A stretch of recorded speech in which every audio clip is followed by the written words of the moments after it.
krimen.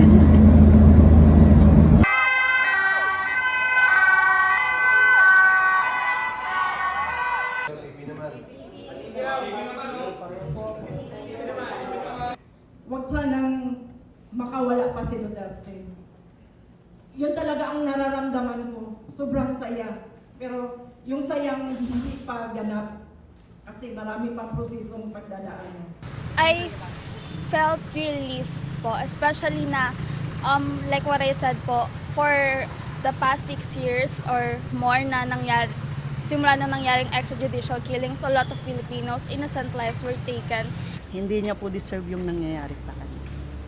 May mga bagay po siya na nagawa na yung iba po hindi nila nagustuhan, yung iba hindi nagustuhan. Pero yung karamihan naman po, mga natuwa naman.